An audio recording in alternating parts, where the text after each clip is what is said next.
Welcome, everybody, to Too Legit to Crit, a tabletop role-playing podcast hosted by two guys who pump far too many points into incompetence. Oh, God. Oh, the worst thing was I was in here when he was working on that, and it still got me. That was good. It's true. We are so incompetent. Do you know how incompetent we are and how apt that intro is for this one? I missed the first, half second of your intro because I missed the button to unmute you. No, to be honest, last week I did your job, and I think I left it's not it. Easy, fucking, is it? I left it fucking recording after we stopped for. We went on mute, and I said thank you to Stefan, and we had a good sort of rundown. Oh, it went really well, and he's obviously quit the chat, and then I've gone, oh fuck. So yeah, I do apologize for the extended version. It is, my name is John Santana. I am still Justin. And still Justin, welcome back. Yeah, I have internet and it works. Fucking hotel room, man. That was so bad. Hey, dude, you've just got a jet-setting lifestyle. Next week, where is it? Monaco? No. You're going to be rubbing shoulders with the glitterati.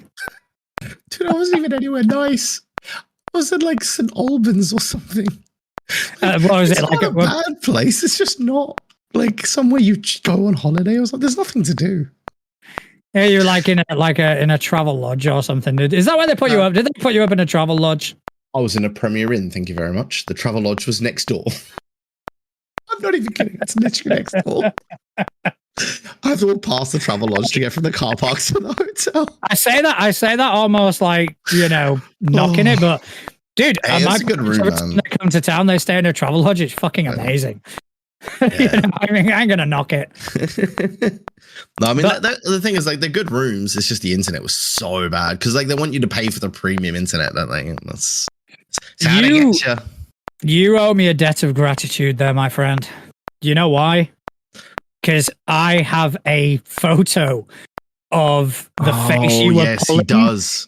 When you stilled, and it was like, do I post this? See, I was really happy because I got out of an episode without a clip. But you do. You have a clip. You technically have a clip. Fuck. I do. And honestly, I'm not lying, guys. I'm on my best behavior. Justin is pulling a face that makes him look like an Instagram influencer. Yeah. In my defense, duck face. It's proper. It wasn't duck face. What I was doing was I was going. Yes. Yeah. And I just caught you and mid. It happened to freeze frame mid horse noise. I even went, I'm sorry, Stefan. I've got to take a picture of this. Yeah. But other than going away, gallivanting and living the high life, how have you been, buddy? Well, I caught ill. I caught the illness because I was basically locked in a room for a week with 4 other people working on some stuff, and we all traded illnesses. So I've come home ill, as you can probably hear, quite bunged up. But other than that, I'm great. I've come up with a new project to work on, which we'll talk about in a minute. After having a chat with somebody who's actually, I've just seen their name pop up in chat as well. So yeah, I'm excited because it's going to be fun to build what I'm going to be building. But what about you, man? What have you got up to? Because I know that you played some games. Well, first of all, I just wanted to say a quick hello to everyone in chat.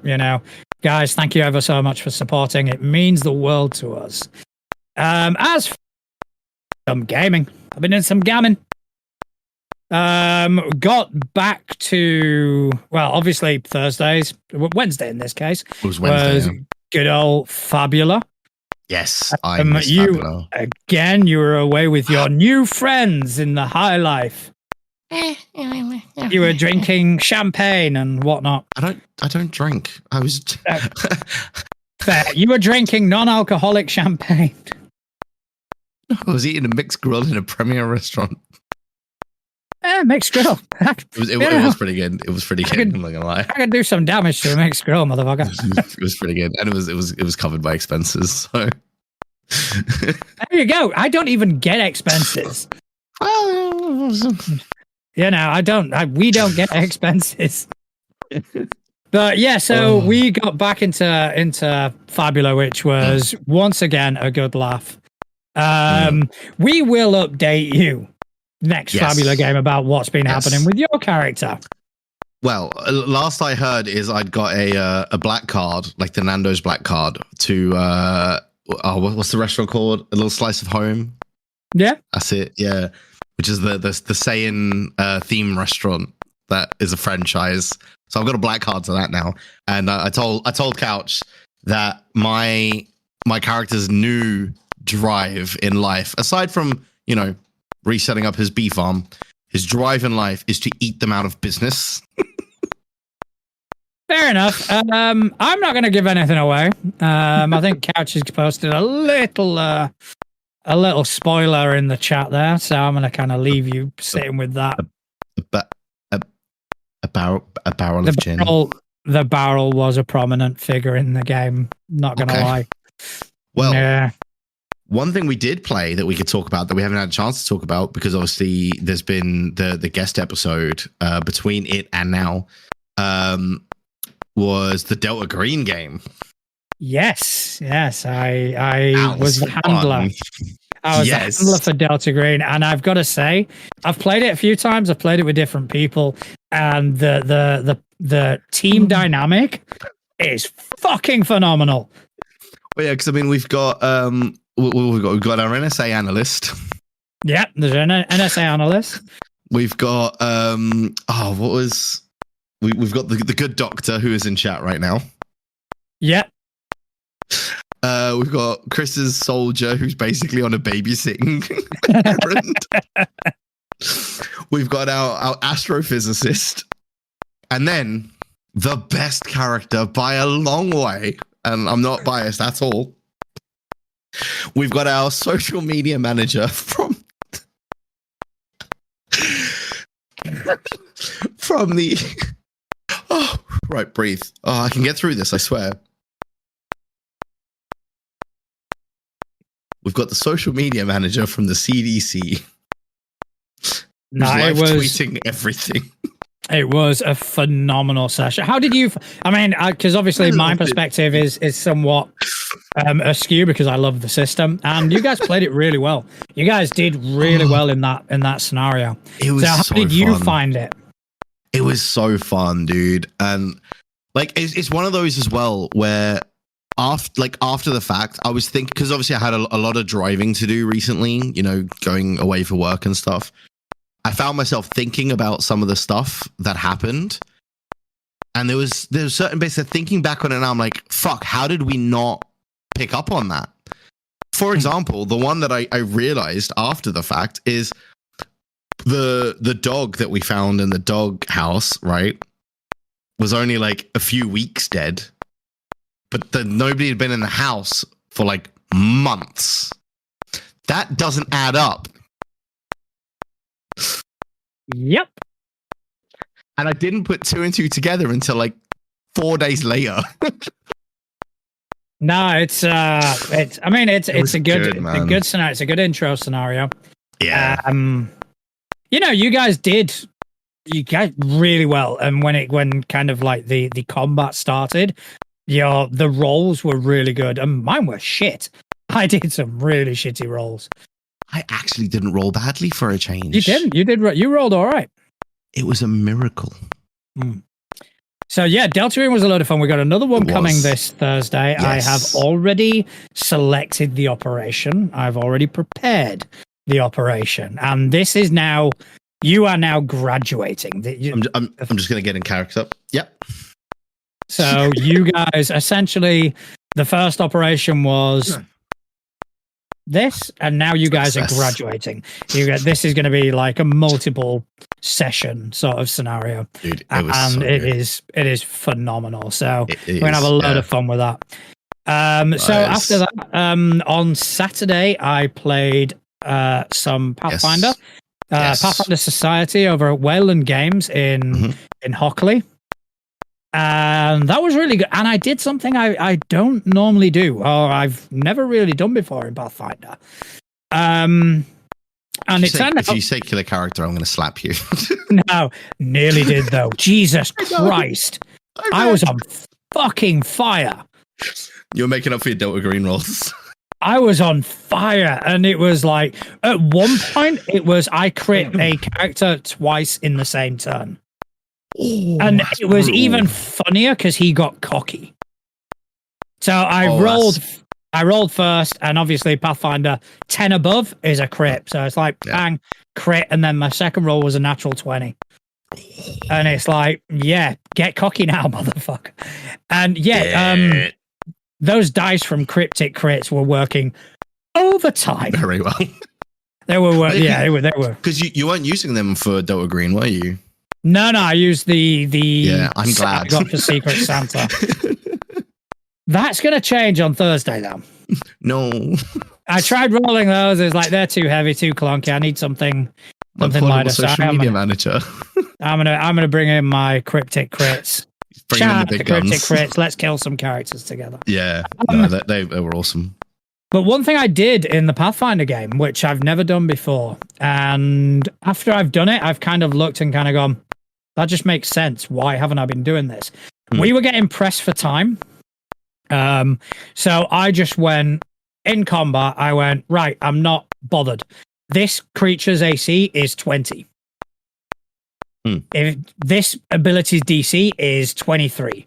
You do the math. You deal with whatever. You tell me if you hit, you tell me the damage. That's all I need to know. And the combat just flowed so much better. And after the fact, I kind of stopped and went, I don't see why I haven't done that all along. Because hiding that information from the players during combat adds nothing to the game. Yeah. You know, it doesn't add anything because all it adds is an extra layer of interaction. I rolled 21. Do I hit? No, you miss. Whereas if I just give them the AC, it strips that away, it frees me up to do other things, and it moves a lot quicker. So they can go hit, miss.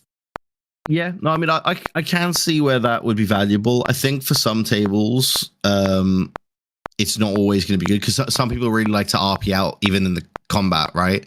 And having that element of like, I roll this, do I hit? And then I think where it would really differ is if you're, instead of just saying, no, that's a miss and moving on, if you were to narrate the miss or something like that, then obviously you're going to lose that. But if it is just eliminating that short interactional mechanic stuff, then yeah, absolutely.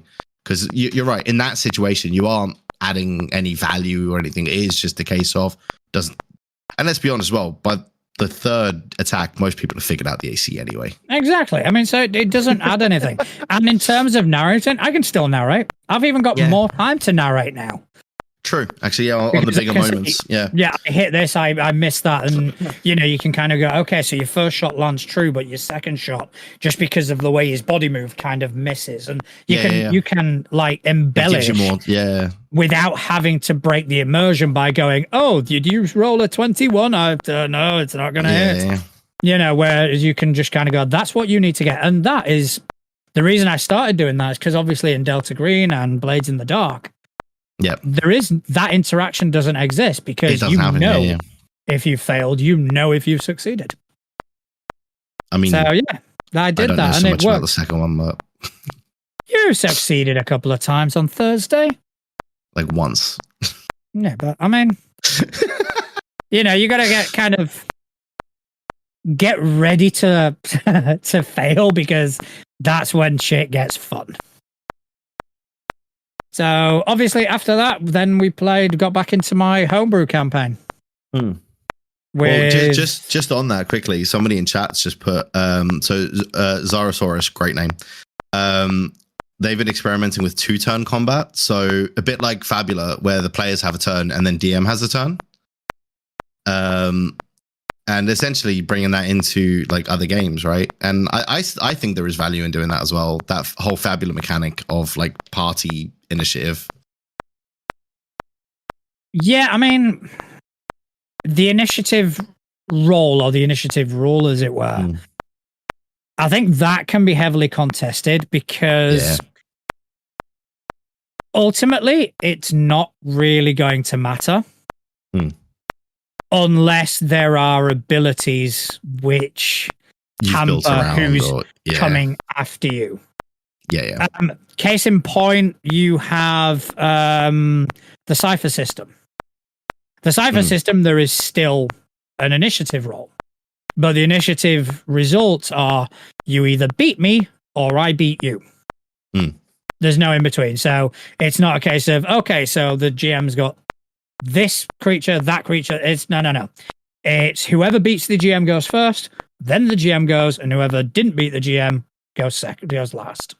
Yeah. I mean, I kind of like that as well, to be honest. I think it's just, I think the problem that I've got with like the way initiative works currently as a whole is it's if you're not building like a dex-based character or something like that, right? You're never going to get to have that first strike really, unless you somehow manage to get a surprise on somebody or something like that. And I just think there's so many moments that like, because I mean, well, case in point, right? Let's say the barbarian who doesn't have any dexterity whatsoever is kicking off in an encounter, but then because he doesn't have any dexterity, he goes last, but he started the fight.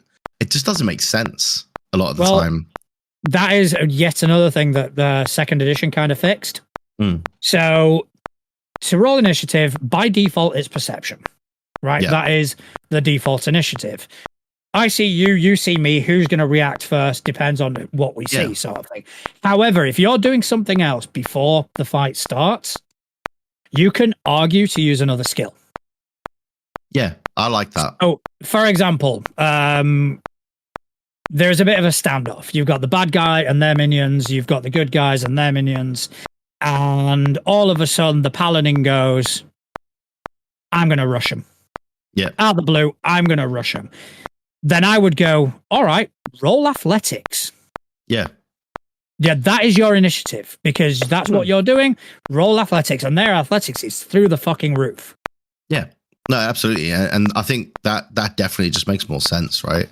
Because it means that the character who's taking the initiative, clues in the word, actually gets to act in a appropriate manner. I mean, they have a better chance, but there is still the slight opportunity. There's still the chance that they trip or something, like, you know what I mean? Someone's quicker than them. Yeah, someone's quicker on the draw, Yeah, so it is possible, but it gives people the option to kind of go, I want to start casting a spell. Right, roll Arcana for your initiative. Yeah. And it means that there's not always going to be like a massive downside to using Dex as a dump stat, right? Because let's be honest, right? A fully plated warrior, the only reason they're taking any form of dexterity is so that their initiative isn't garbage. Yeah, but I mean, to be fair, there are systems out that have fixed that. Oh yeah, of course there are. Yeah, absolutely. Because, I'm not disputing that at all. I'm saying that we should maybe start trying to incorporate some of those rules into games that haven't fixed it. Yeah, which I 5e. 5e has a lot of broken stuff. We all know this. Yes, 5e is just a bad game. But anyway, wow, I wouldn't go that far. I'm beyond caring at this point.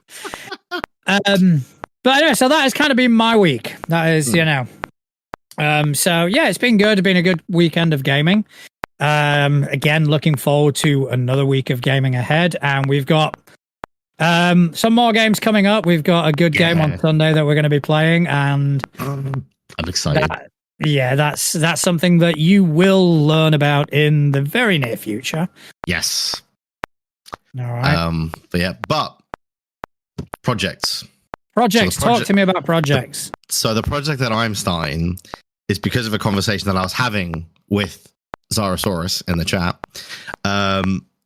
Basically, I sent them it was one of the memes I sent you as well. And basically they were talking about one of the players in their group and how they have like a shirt that says, "Are you sure?" on it. So whenever the players are going to do something stupid, they point to the shirt. Okay.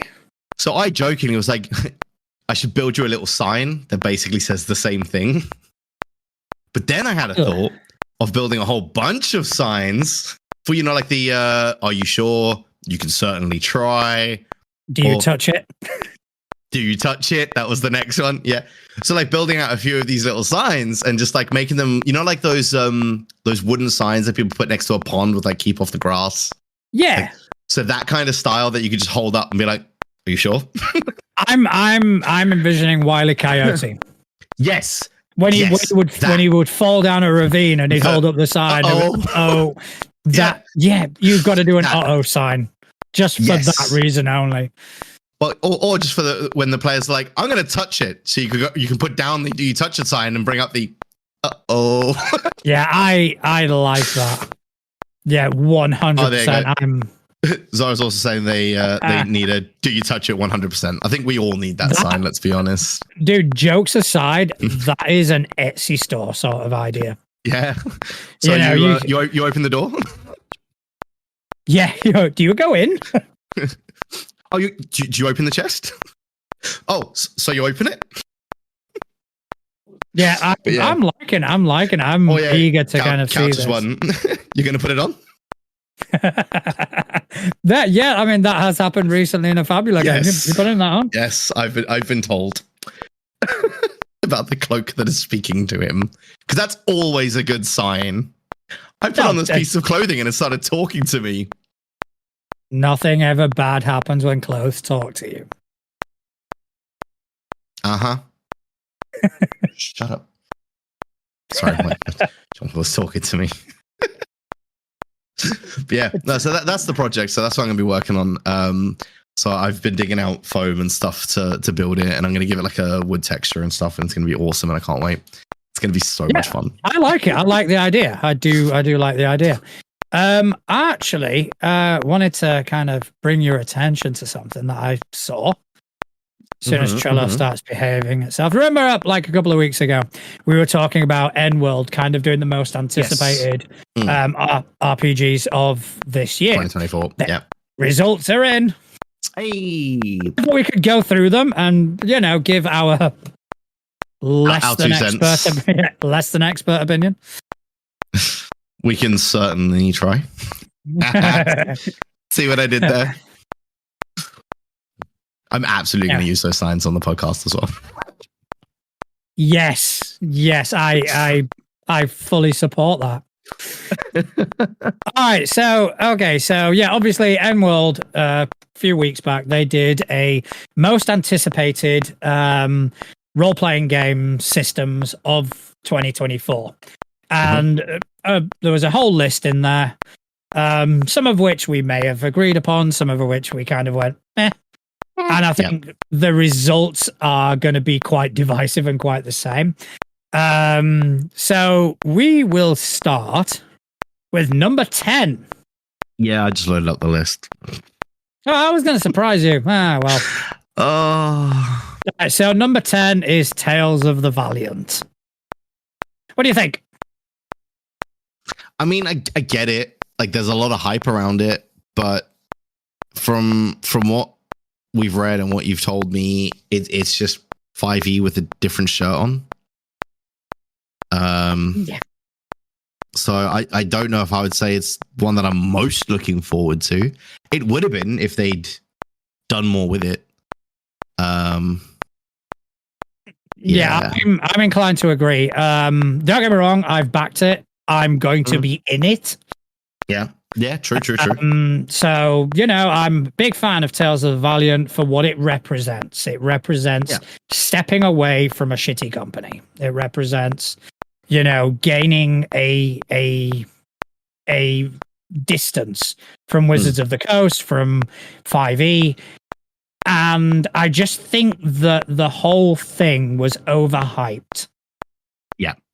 Because they were saying, oh, this is going to be our system. We're going to bring our system out. And lo and behold, when the playtest started coming out, it's like, this is 5e. Yeah. don't get me wrong. I don't know 5e enough to know what they fixed, but I'm assuming they fixed a few things. But then again, from what I read, that's about it. They put a couple of patches on it and put a different shirt on and called it a different thing. Yeah. So, I'm excited for it, and I hope it does well. Yeah, it's not something I'm gonna be massively partaking in. Yeah. I think for me, like I own enough 5e books that I don't see the point in myself investing in what is essentially a 5e clone with homebrew. Because I just don't feel they've changed enough to warrant me spending money on it. No, it's a shame. It had the potential to do something really cool. And don't get me wrong, it still might do that. It might, yeah. I mean, Pathfinder was 3.5. It was, yeah. And now 2e is completely different. But, that's how Pathfinder got its start. It's people that weren't happy with the changes happening to 4e. They kind of went, no, we're going to go our way. And, Wizards took a massive hit because of that. It wasn't until 5e that they clawed it back.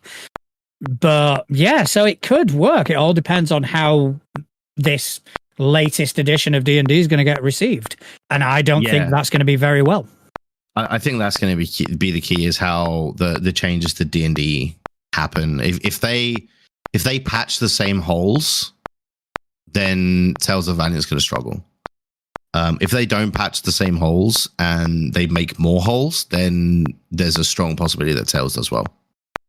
Personally, I don't think it's going to do. I mean, don't get me wrong, it's Wizards of the Coast. It's going to do well. Could go either way. It's going to do well, but it's not going to do as well as 5e. Yeah. No, I'm inclined to agree. You don't have as many things pointing it in that direction. You've lost Critical Role. Yep. And that was a huge game changer for 5e. They don't have that anymore. And obviously, you will get part of the 5e players that kind of go, no, I want to carry on playing this. I don't want to invest in these new books because they don't add anything to this game. So I think it's going to do well, but it's not going to do as well as 5e did. Yeah. I'm inclined to agree. Yeah, I'm inclined to agree on that. Which hurts me because it's my baby. It just makes me laugh. I know. Number 9. Number 9 is Mothership for first edition, I'm assuming. I've no idea what this is. This is new to me. Sci-fi horror. That's to me. That's your jam. It is, Teamsters, Androids, and Marines. And D100 Panic Engine, I will look that up during the week. Yeah. This next one. I need it. I do need this in my life. I need it. Monty Python's co-curricular medieval reenactment program. And in brackets, Exalted Funeral. Yeah. Man. I don't know how we've missed this up till now. I heard about this before we began the podcast. Someone brought it up to me. It was like, dude, Monty Python. And, I wanted to want to play a knight that says knee. Oh, I just want to sit at a table with some coconuts and just... Yes. Yeah, and just let anything go. I mean, fuck it. Why you not? Crack on. Just scratch. Number 7 is Daggerheart from Darrington Press. Yes. Obviously, Darrington Press doing well with Candela Obscura. Yes. Which we discussed recently. Yes, and which hopefully we'll be playing at some point. I'm very excited for that as well. Daggerheart, apparently they're going to do like a fresh take on fantasy RPGs. Whatever that means, we have no idea. And we don't care enough to look it up. This one, we have talked about this one. We have talked about this one. Yeah. Cohorts Cthulhu. I agree here. Cthulhu in ancient Rome. Yes. I mean, what's not to love? Yes. That just sounds fucking amazing. Right? We've also covered this next one. Yes, we have. Mm-hmm. And this one is very me. Yeah, Dolmen Wood. Yeah. I mean, there's a ton of folklore in a game. Yeah. Wow. It does sound a bit like Vessen, but English. Yeah. Which Vessen kind of love. Vessen have kind of already done that, but Dolmen Wood sounds pretty cool. I don't know how interested I'd be into it, but you'll find out when I buy it and you can play it. Yeah, fair enough. All right, number 4 is Pendragon 6th edition. Mm-hmm. I had no idea they were on their 6th edition yet. Same. But I mean, I've heard talk of Pendragon quite a bit. A lot of people seem to like it. I honestly, I don't know enough.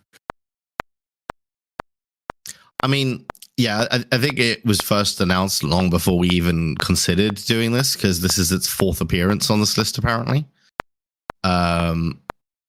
So yeah, it's been number 4, number 3, number 1, and number 4 again on this list. So I think it might be before us looking into other systems times, but I think it's definitely one we need to have a look at. Yeah, we definitely need to check it out. And plus, Chaosium do really good stuff. Yes, yeah. All right, 13th Age is number 3. I don't know anything. You play the Age games, or you've played some Age games, haven't you? I've played some Age games, yeah. I haven't played any of this one, though. But the Age games are a lot of fun. And I do like that they use like a 3D6 system. So it's very, very easy to get into, because you don't need to go out and buy like loads of different dice and stuff like that, right? You can pretty much get 3D6 out of like other board games you've got lying around. So it's pretty cool for that. Yeah, I don't need to go out and buy dice. Yeah, we don't have that problem. Do I? I mean, we always do. Let's be honest. Oh, yeah, I do. If I see another offer like the one I sent you that time, that 21 quid, like, I'm buying them. I don't give a shit. I don't have space. Okay, I don't have space for them, but all right. Well, that means you just have to buy another dice box. True. This one I've got currently is a gift from my partner, so you know, I'll have to wait till my next birthday. What do you want? Bigger box. Bigger box. Bigger box. Bigger box. Bigger box. He's getting up with a house full of dice. It's been 7 years. I can't get the fucker up the stairs anymore. You're just ending up with an RV that's full of dice. Oh. Open the door, dice just start pouring out. Oh, and there's a bumper sticker that says, "We be rolling." And then for hubcaps, it's just like spinning dice. You get spinners and the dice. Yeah, spinning D20s. Yeah. Okay, I'm just going to add that to the merch store real quick. Yeah. Anyway, number 2 on the list while he's adding that to this. The 4th wall do hubcaps. I mean, we'll figure it out. So number 2, which is going to make all the money, because these guys always make all the money, is the Electric State by Free League. Yeah. And Free League they're going to win another ENnie. They always do. Yeah. But I like that the game's set in the 90s as well. I feel like it's going to hit me like right here. Yeah, because I mean, Tales from the Loop is 80s. So this is like, an updated version. Yeah, it's our version. Our version. Yeah, we can like the Attitude Era WWE. Yeah. There'll be references to yeah. And this is one. It's funny. I've never heard of this one, but Shadow of the Weird Wizard. Yes. Have you heard anything about this? No, but it sounds awesome. I've not even read it, to be fair. Well, I mean, their Kickstarter page, they had a goal of 30,000 and it achieved almost 500,000. So it went a little bit over, just a little bit over the goal. Just by a smidge. Just a little bit. Just a little smidge. Good for them. But basically, the weird wizard is the person that was responsible for releasing. Jesus, I can't speak today. Releasing all of the monsters into the world. So that's why it's the shadow of the weird wizard, because it's like the world after, he's done what he did. So the characters are basically exploring the borderlands and trying to make them safe for refugees. Is the pretense of the game. But it looks really cool. Like, I would definitely play this. The character sheet looks sick. Share that, because I'm clearly not looking at any of this. I'm gonna pop it up. I'm having a look at the shenanigans that's going on in the chat. Because like shout out to 13th Moon Games that's just joined us as well. But yeah, so like the character sheet looks awesome. It's got space for everything, but the layout is just so cool. Like, all your stats are central on the page rather than in a box off to the side. Character portrait is central as well, and then like it kind of from there, everything kind of goes out from there. Yeah, it's just a really well laid out character, because everything you need is central, and everything else is like built around it. So I quite like that. Oh, well, we'll definitely keep an eye on it. We may add it to the list. Yeah, we probably will. I don't feel bad about adding things to the list anymore. No, because we've made plans to start going through the list. Exactly. Which I'm very happy about. And can't fucking wait to get started. Right. Yeah. It's going to be so much fun. But yeah. All right. So, where was I? Where were we? Yeah, so we've taken a look at that. Is there, because obviously this list aside, all right, is there anything that you yourself are sort of excited to, like, not this list withstanding, any systems that you've heard of that may or may not come out in 2024, but anything that you're kind of interested in and kind of going, that is interesting. The 2 legits crit system. I hear that's going to be awesome. We've had like one conversation about it. Hey, that means it started. It has started, but staying and doing other things kind of got in the way. But we've still got ideas, and I've still got I've still got shit up here which we do need to talk about at some point. Yes. No, I think honestly, like, for me, it's like, because getting into new systems is quite new for me, so I'm just enjoying the ones that I've been trying out. So playing more Fabula is going to be a lot of fun. I'm looking forward to some more Delta Green. Blades was really fun. I really enjoyed, our Christmas special we did. Like, getting to get hands on with that system was a lot of fun. So I think, just playing more of those. I'm looking forward to more Blades, because that's just going to be so cool. So I think that's it for me. Is just getting more into the systems that I've tried last year is what's top of my list. And then if I find some others that really tickle my pickle, then I'll give them a go. Well, I mean, it's a bit of a plug, but I'm definitely excited for what 13th Moon Games are going to bring out with Unbound. I'm very excited for that. Yes. For reasons we're not really at liberty to say why now, but all will be revealed in the near future. I'm very excited about that. But definitely excited about that. We're also excited to kind of bring that to you guys in the form of the crit list, where Stefan will be running us through a one shot, and it's going to be fucking phenomenal. I'm really looking forward to that. Internet witches. Yes. We're all going to be internet witches, aren't we? We are internet witches. What about if we? What about if we're all internet witches, but we all kind of represent one facet of the internet? So, like, I'd be Twitter, and I'd just be a really shitty person. I'd be Facebook, and I'd just be stealing everyone's info. Yeah, that's just going around like taking their IDs and shit. Yeah, just kind of going, this is now mine, but like blatantly as well, you know. Or like being like YouTube and just going up to them and saying, hey, check this out, and just showing them like a photo and then running away again.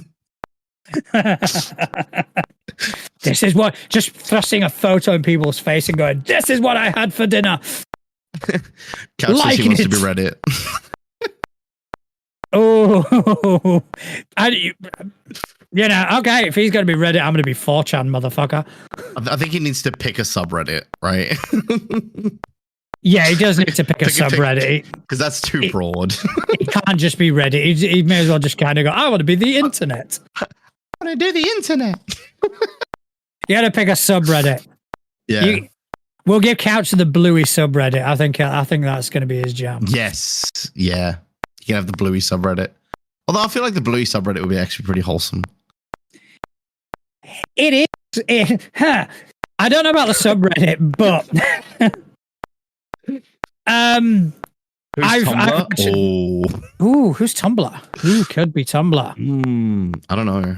No. We'll have to find a fourth player for Tumblr. Yeah, we'll find a fourth player to be Tumblr.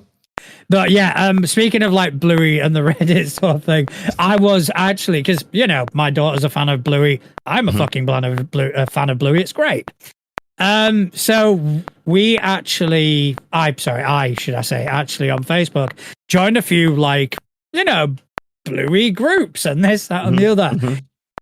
They got weird. Oh, okay. They got weird quickly. Especially a certain subset of the population regarding some of the female characters. It's like, no. Why? It got weird. It got weird really fucking quickly. It's like, well, I'm now leaving this.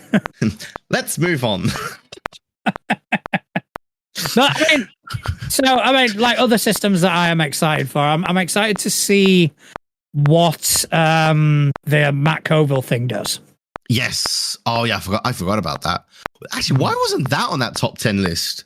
Surely that should be on the list. Oh, 100%, but apparently not. Okay. That's weird. Yeah. It just dawned on me that it wasn't on that list. Yeah, it wasn't. I don't know, unless they don't have a release date for it might not have it may not have possibly been. So obviously the glaring omission from there is D&D. Yeah, well, because it's not a new system. Exactly. They've kind of dug their own sort of they've dug their own hole in that and kind of gone, we're not a new system, so it's just an update to the old system. You know, it's an update to the old system. Well, are you changing all the rules? Yes. So it's a new system? No. Like, I'm a D&D fan, but even I think that's stupid.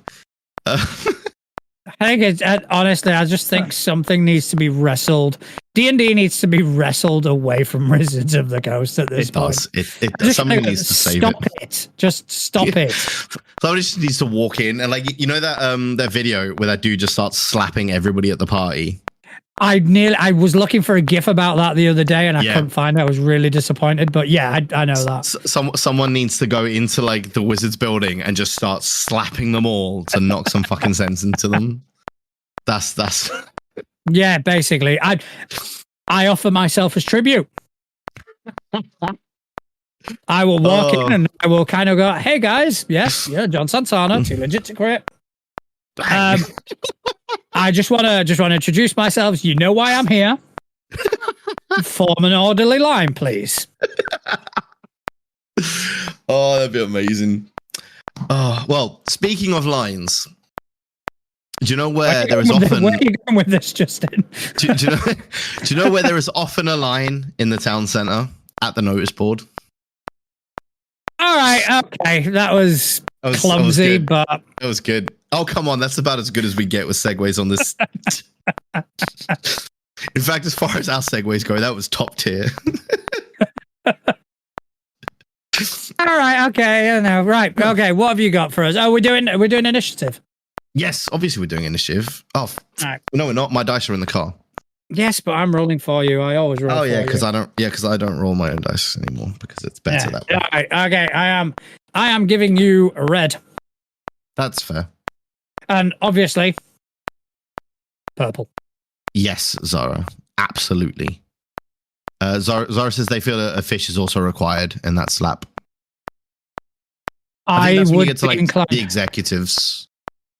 So like the lower people, normal slaps, executives, they get the fish.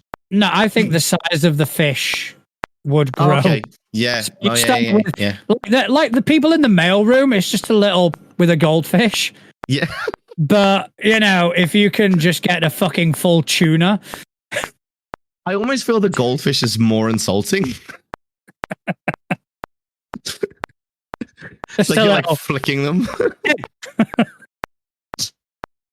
Anyway, initiative. Let's do it. Initiative. Okay, let's do this. All right, I beat you. Yeah, I'm not surprised. Hey, you rolled a 10 though, so. Yeah, but I still lost. That's the way it goes.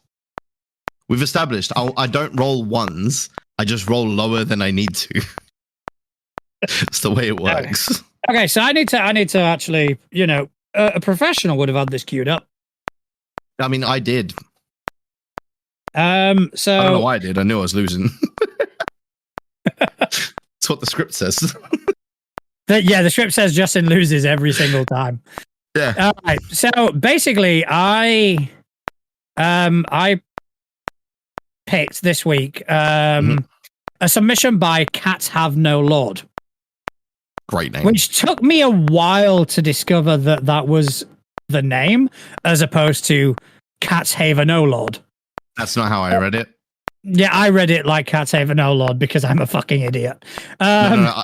I didn't read it correctly either. I read it as Cat Shaven, oh Lord. That's better. I like that one.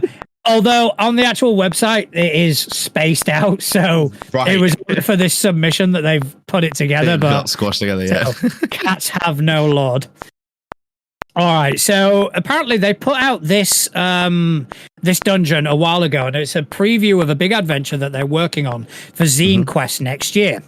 In their words, it's got a dangerously hot crystal cavern, a time loop nearing collapse, a cult worshipping a cosmic dragon, monstrous alien bugs, and a little green lady who just wants to grow potatoes in peace. Love it. I love the potatoes thing. Yeah, it's just a lovely little bit of flavor.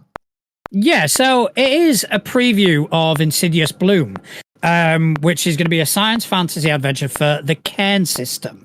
Which is coming to Kickstarter in February 2024. Okay. It is a 14-room cavern dungeon, and it features a dangerous environment with oppressive heat, a crazed cult obsessed, 4 alien creatures, little green lady, mysteriously growing potatoes, and a series of open challenges focused on creating interesting player choices. And I downloaded it. And I'm going to bring it up now. I've got it on the iPad, so I don't have it on a fancy screen share like Justin does. Because I didn't think that far ahead, let's be honest. That's fine. I've downloaded the PDF as well. I can bring it up. Yeah, so if you bring it up for us. Yeah. Here's one I made earlier. Okay, so it assumes a setting where the quasi-medieval sort of adventures of Cairn, they've gained access to space travel. So this all happens on the moon. And I don't really want to go into spoilers very much. But this adventure does have new rules and expansions for the Cairn system, which I did look into. It looks pretty interesting. Quite very, very straightforward. And even the way the modules written out, it's written out in the way I prefer modules to be written. I don't like them to assume player progression. Yeah. I don't like them to go, the players will do this, and then they'll do that, and then they'll do that. Because it kind of forces a railroad Yeah, where and we've all been at the table enough times to know that they never do that, then that, then that, then that. They No, normally of do course that, they then they go over there for like a week, and then so yeah, this is written in a way that I would prepare an adventure. You know, basic facts. This room contains this, and this. Like all the relevant points are well marked out. You don't have to read through a wall of text. You just kind of go, oh, right, okay. And then any embellishment you want to do, that's on the GM to kind of improvise and you know, bring out, as it were. And I really like the way it's written. I really like the way it's like even like the first on page 4, you've just got a list of the encounters. Yeah, I just saw that. So it's got all the encounters for every room, so that you can literally just by number, you look at the map of the dungeon, which is there, and you go, okay, room 1, so that's encounter 1, and then it's just on that page. It's okay, it's that. What are the stats for that? There it is. It's just so easy to find it all. I've had this open for 5 seconds, and I've already found the first encounter. Yeah, and that's it. So like we'll pick the first chamber you go into. So you go into, there is a small paragraph of description. Yeah. All right. A seemingly impenetrable mass of crystals, etc., etc. And then after that, all it is important points. So there's an ancient tablet of warning. Sorry, there is a corpse. There is a northwest passage. So the players come in, and all the information you've got right there where you need it. You know, the map is very sort of rudimentary, but it is cool as fuck. I love it. Yeah, it is. Are you on the map yet?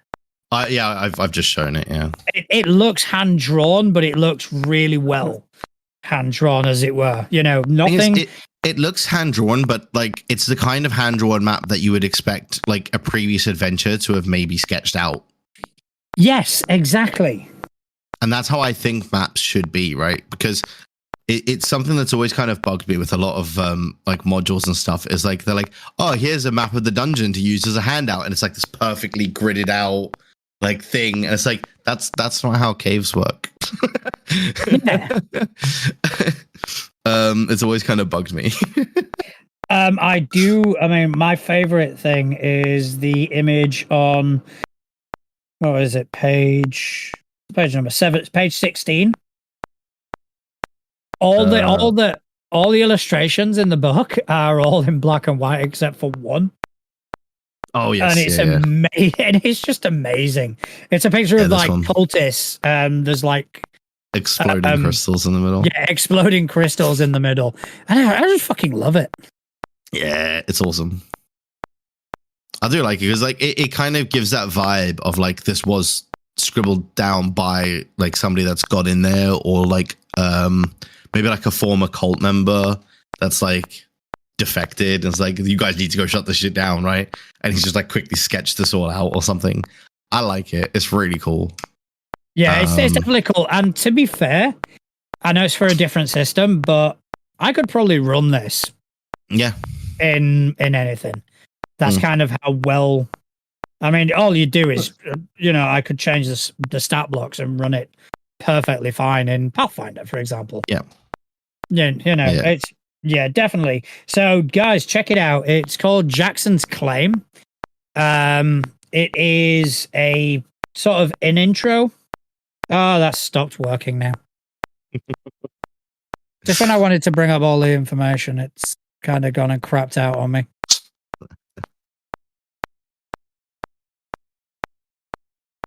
It does look really good, though. I think it's really well put together, and like you say, the way they've kind of laid everything out just makes sense, and I like that. Yeah. So it's actually started working again. So it is a preview of Insidious Bloom, which is a science fantasy adventure. It's coming to Kickstarter in February 2024. Keep an eye out for it, and you know, I think it's going to be good. I think it's definitely going to. If this preview has got anything to go by, it's going to be great. Yeah, no, it looks awesome. All right. What have you got for us? So I have been playing lots of dice games with my small human because she loves playing trolls, which is basically we take the troll minis that I've got, we build a little dungeon out of my dungeon tiles, and then she rolls dice and I tell her whether she beat the troll or not. Spoiler alert, she always beats the troll. But there's something that we got sent in by Hexwood Forge, which is Let's Learn the Pantheon. Okay.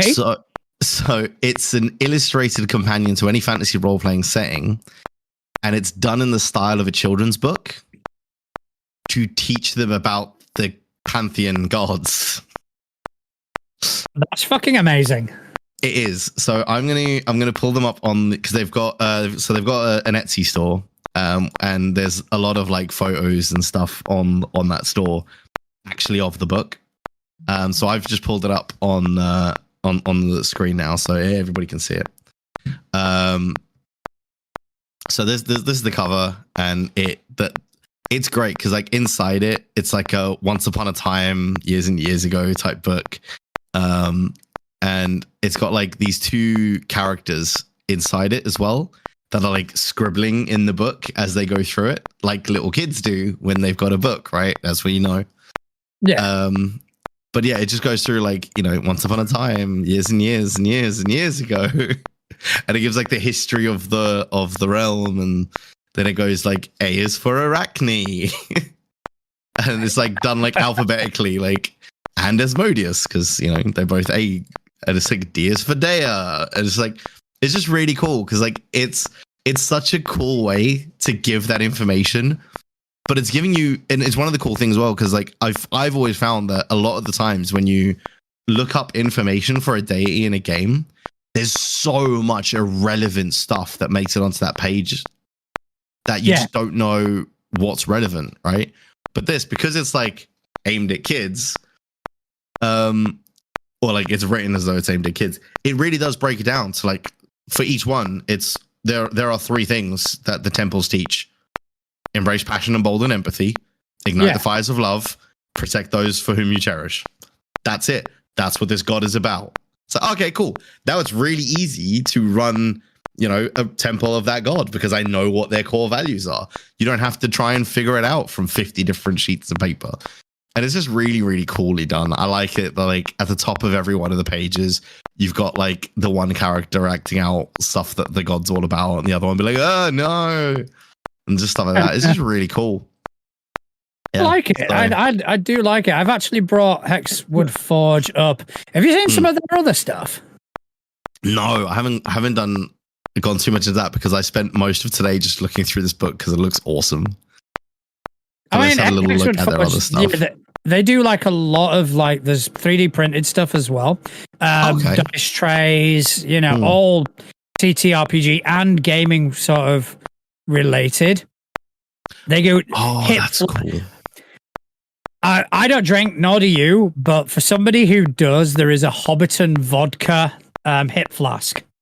Well, the one that I've just found that's really cool, and I think would be great for any system, but obviously this one is 5e specific. But it's the rules clipboard. So it's a clipboard where it's the backing of it has like roleplay tips, taking a turn, attacking conditions, and skills like all on them. So you can just kind of like very quickly peel up your character sheet. Oh, okay, that's what it does. Fold it back down again. It's a bit like the DM's sheet screen for players, and I quite like that. That's really cool. And it looks really, really good quality as well. Like, because they've got an actual photo of it here as well, and it just looks really, really good.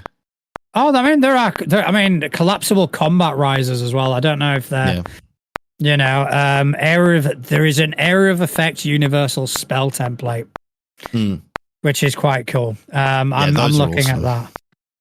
And, you know, so you've got your 20-foot your cube, your 10-foot cube, 30-foot cube, and then you've got your cones. And, you know, they've got quite a few good things here. So they have got some awesome stuff.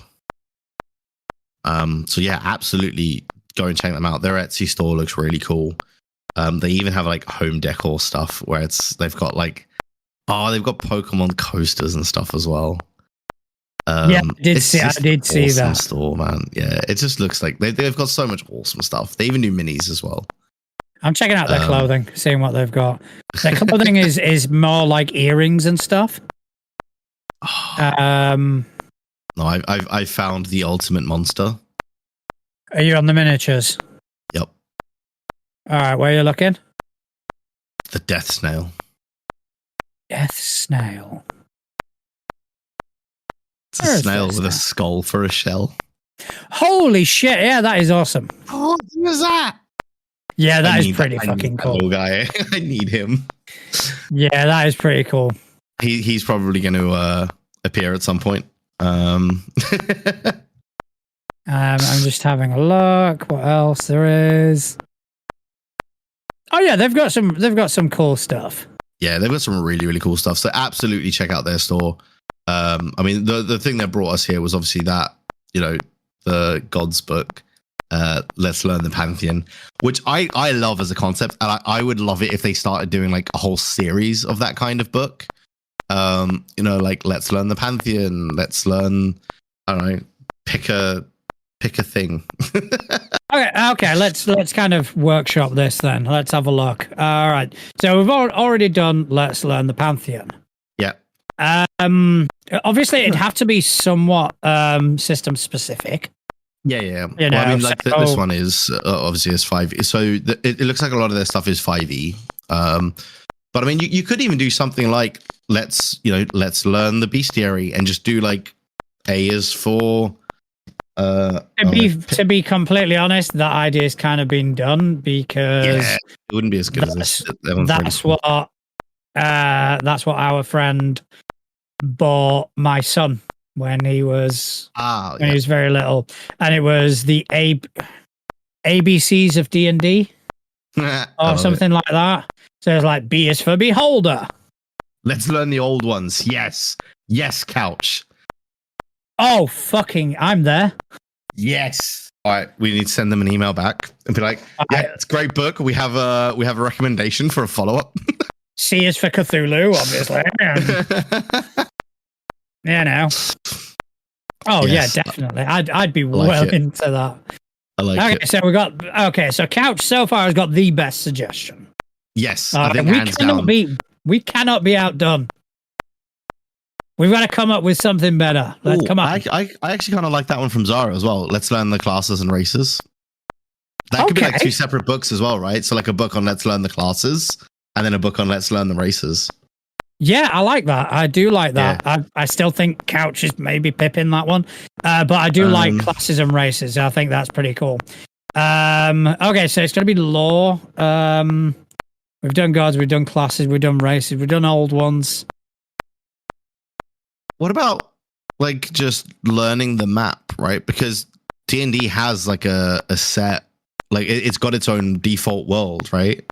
Yeah. So like let's learn the world, or like I can never remember the name of it. Neverwinter. No, I don't know. No. Where's Daryl? We need him. Daryl, where are you?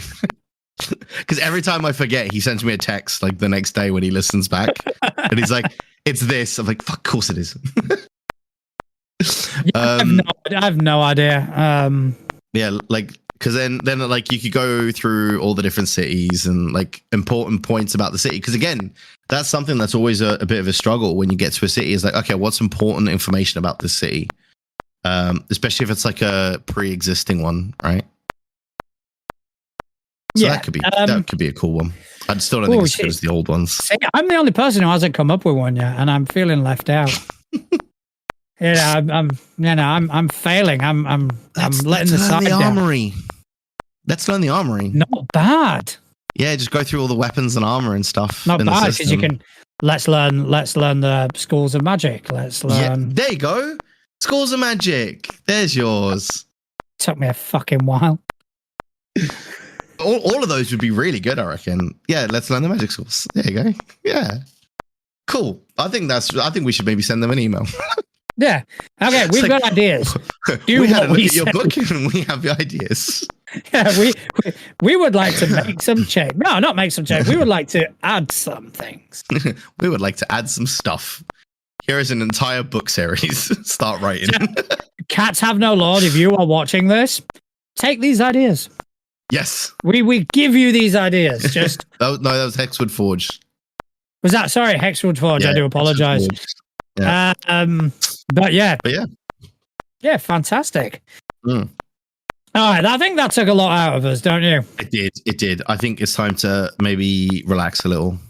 Yeah, and I think we should go to the lounge for that. I think we should. All right, so every week we ask our 3 collaborators, Corvus, Sci-Fi, and Couch, to send us in a topic. They can be anything. And Justin and I will discuss said topic, potentially to our own detriment. We'll find out. But I'm going to roll a D6. Yeah, because we still have a suggestion from all 3 of them. Yes, so we've got multiple from all 3. We do. So 1, 2, Couch, 3, 4, Sci-Fi, 5, 6, Daryl. Yeah. Okay. You said 1, 2, Couch, 3, 4, Sci-Fi, 5, 6, Daryl. Yeah. Yeah. Let's do it. Roll it. All right, Daryl. It is. Sweet. What was his topic? So, okay, let's have a look. The lounge.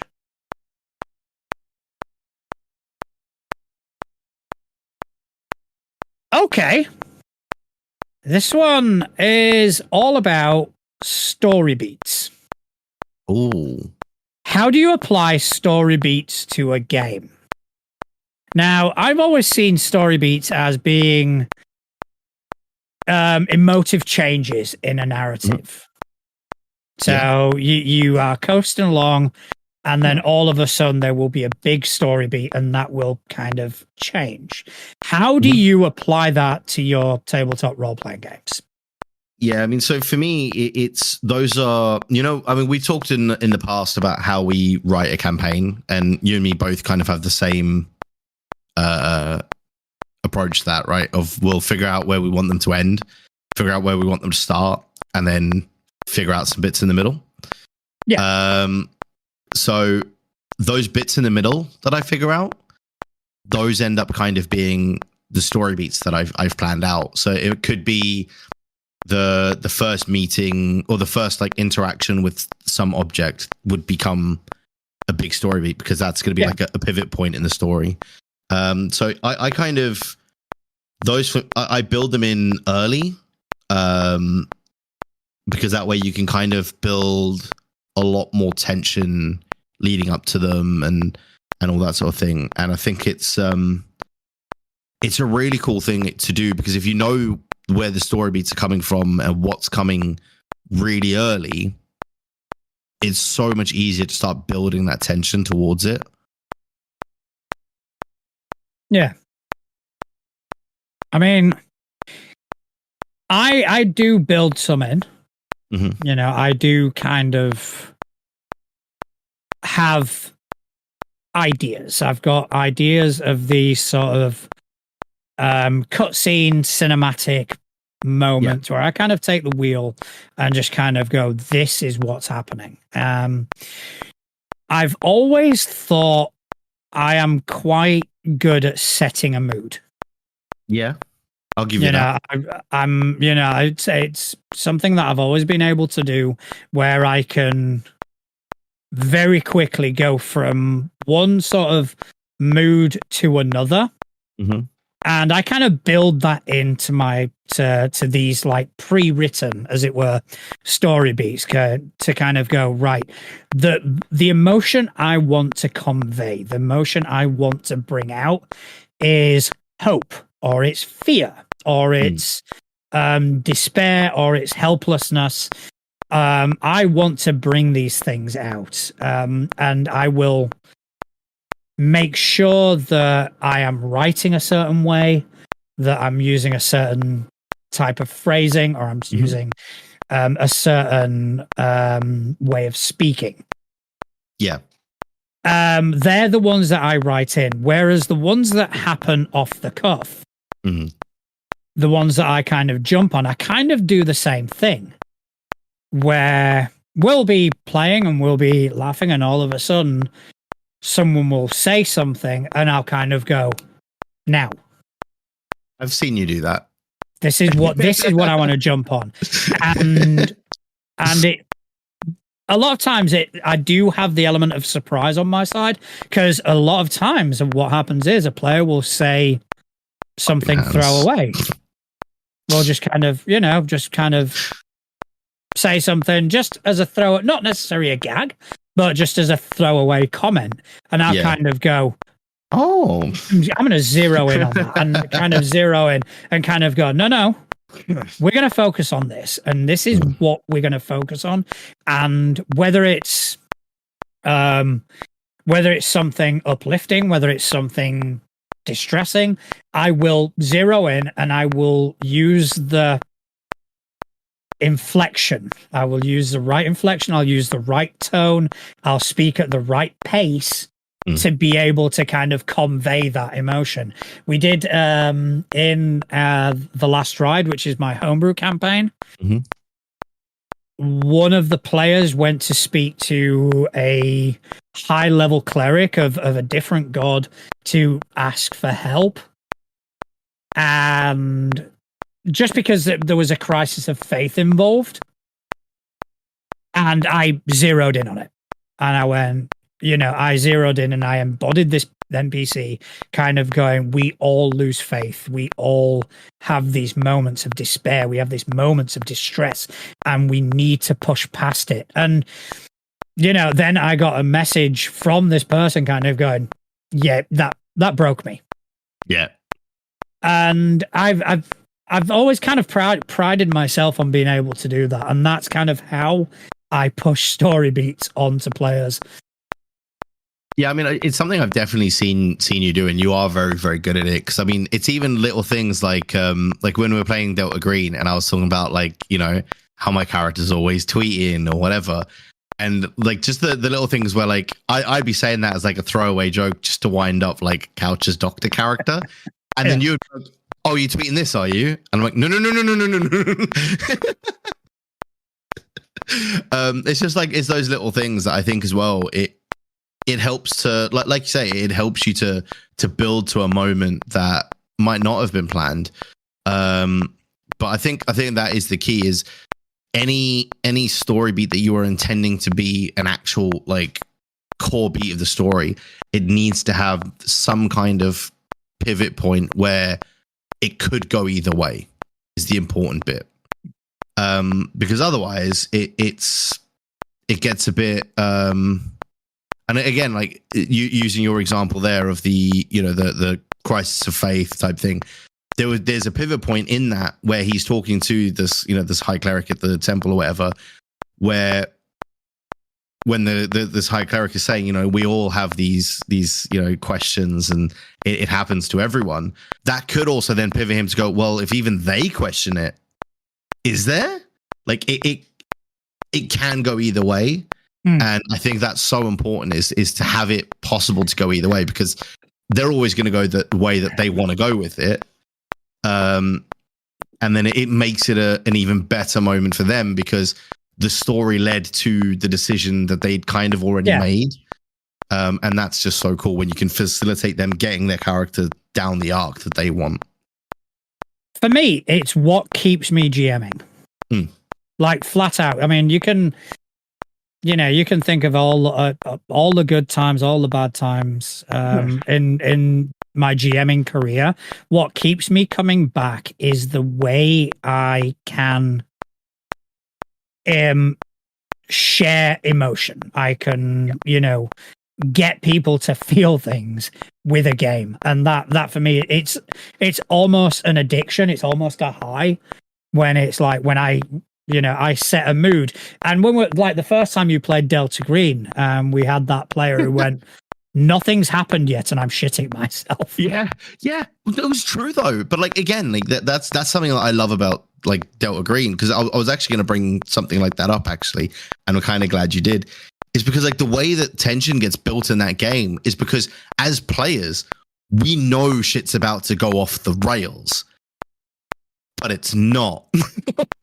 And the longer it goes on before the penny drops, essentially, we're like, is it going to be this? No, okay, no, that was just that. Okay, that's fine. Is it going to be this? No, okay, that was just fine. And like the longer that goes on, like the tenser and the tenser we get. And I love that because like I mean we didn't get with like the intro bit that we did for Delta Green the other week, we didn't get that supernatural element until the last like half hour of the session. But and even that was a build up. Yeah, exactly. And it was like the actual like interaction with the supernatural element was 5 minutes. Yeah. But the whole time was just constantly like it's going to be this. Like the little old lady that we were interviewing outside the guy's like flat. I was like, it's going to be her. It's going to be fucking her. She's going to be like, she's going to be something. And then like she wasn't. And then it's just like every single time you're like, oh yeah, here's a new bit of information. I was like, it's that. That's going to fuck us. Oh no, it didn't. Okay, cool. And I just love that because like you never know where it's going to come from in that kind of situation. And that's also a really powerful thing, right? Because I mean, that you could have cut the tension around that table with a knife as we drove up to that guy's like cabin. It was amazing. It was a really good atmosphere, and it was a really good party to do that to. It was a really good sort of group of people who were, who get invested in the game, and that's kind of what you need for a game like Delta Green. Yeah. You can't really play Delta Green with people who are like, oh, I'm just here for the combat. It's like it's not going to work. For Delta Green, it has to be investment. It has to be, you have to trust in your GM. You have to be able to kind of let them set the mood and let them take you on that journey. And I was just thinking to kind of exemplify story beats, and I'm going to probably piss Couch off a tiny bit here. All right. Are you stealing from his Kool-Aid? No, I'm not stealing. I'm not stealing from his Kool-Aid. I am going to piss him off because I'm going to talk about something that he is far more qualified to talk about than I am. All right. So let's take One Piece. Yes. Right. I've not seen much of One Piece. 10 episodes, the max. All right. But I have also seen the One Piece live action. All right. The difference between the two things, one of the main differences I've noticed between the live action, apart from the changes to the story, that's a discussion for another podcast. Different discussion, not for here. What I've noticed is the way the story beats happen. Okay. In the anime, at least the episodes that I've seen, again, it may change, but the episodes I've seen, it is all very much on a level. This happens, the next thing happens, the next thing happens, the next thing happens. Whereas in One Piece, they've kind of come into it with the advantage of prior knowledge. And they've been able to build in these story beats. Yeah. Like the first time Luffy does his first special attack, his Gum pistol. Yeah. It's a big deal. It's like the music rises. It's a slower affair, and they kind of lean into it. And that is, for me, that is a perfect example of how story beats work in a narrative. Oh yeah, absolutely. And I think that is the thing, right? It's something as well that if you play with the same people and stuff like that, you're going to learn how to build the story beats that they're going to react to much better, because like people do react differently, right, to different things. And that is an important thing to take into account as well. Is just because the table that you're playing with aren't reacting to your story beats doesn't necessarily mean they're bad. It might just mean they're not for those people. Yeah, I mean, like I've got one player at all the tables I run. Obviously we both know him. Who I know exactly how to push those buttons. Oh yeah. Yeah, you do. And it is paranoia. Yeah. I mean, I also know how to push those buttons, make him feel like he's babysitting. But which is exactly what we did. Paranoia works a treat with him because he distrusts me as a GM. Yeah. So, like, massively distrusts me. That's the thing. It wouldn't work if I was DMing because he doesn't have that distrust of me. So there wouldn't be the paranoia. And that's key to it as well, right?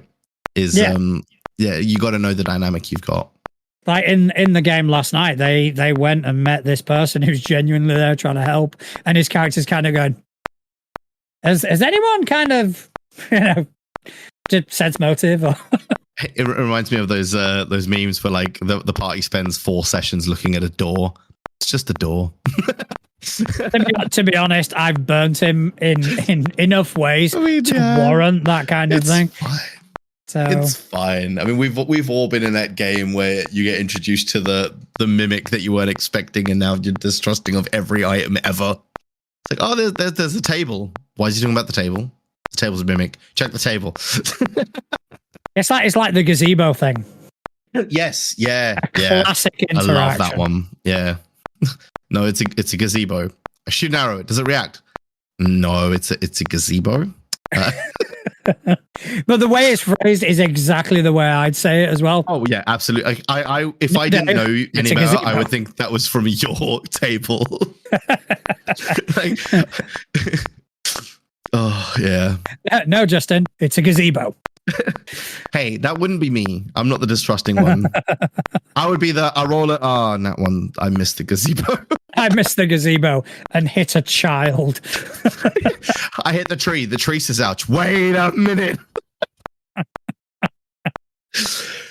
But that was a fantastic question from Daryl. Thank you very much. And I think that's pretty much about all we've got time for today, don't you? I think so. I think it is time for us to wrap things up, say goodbye to all of our lovely people. Yes, I mean, I want to first of all thank those of you who sent in submissions. This week it's Cats Have No Lord and Hexen Forge. Yes. Who sent us entries, and thank you very much. If you want us to highlight something, send something in. All right, send something in. We're going to take a look. We're going to talk about it. We're going to give you praise. And that's basically what we want to do. We want to try kind of build this community. We want to try promote you as much as possible, because you guys are doing some fantastic fucking work, and we want to kind of help. Even if one person purchase something from Hexen Forge because of what they've seen here today, that's it. Happy days. I'm absolutely thrilled. Also, thanks to our collaborators Justin, Sci-Fi, and Daryl for sending in topics. You guys, you've been with us from the start. We appreciate you, and just keep on giving us stuff to talk about. Keep us on our toes. Also, thank you to you, Justin, for spending some time with me this evening. Welcome. Do you want to tell people where they can find you? Yes. So you can find me on most places at Justin Accurate TV. Also on the Facebook group and in the Discord and all of those lovely places. But the rest of the socials are handled by this guy. That would be me. So you can find us, you can follow us, you can interact with us at Too Legit to Crit on Instagram, on Blue Sky, on YouTube, mostly on Threads. That is where we live currently, and we have become part of a community that is growing, that is thriving, and it is absolutely fantastic. And I can see that Couch is probably distracting my co-host once he is, again. Because Couch is very upset because you said my name instead of his on the collaborators. Did I? Yes, I didn't even catch it, but yes, you did. You said Justin, Sci-Fi, and Daryl. Sorry, Couch. Love you, Couch. He's very upset. I love you, Couch. All right, but yes, you can also catch up with myself at Natural Juan, at dice.camp on Mastodon. If you like what we do and you kind of want to see more, Give us a like, give us a rating, subscribe to us, tell your friends about us, because that's how we're going to kind of grow. We love doing this. We want to grow doing this. We want to grow with this community, and your interaction is what keeps the lights on. But other than that, thank you ever so much for spending time out of your busy days to listen to two idiots waffle on about tabletop role-playing games. Thank you very much. Good night.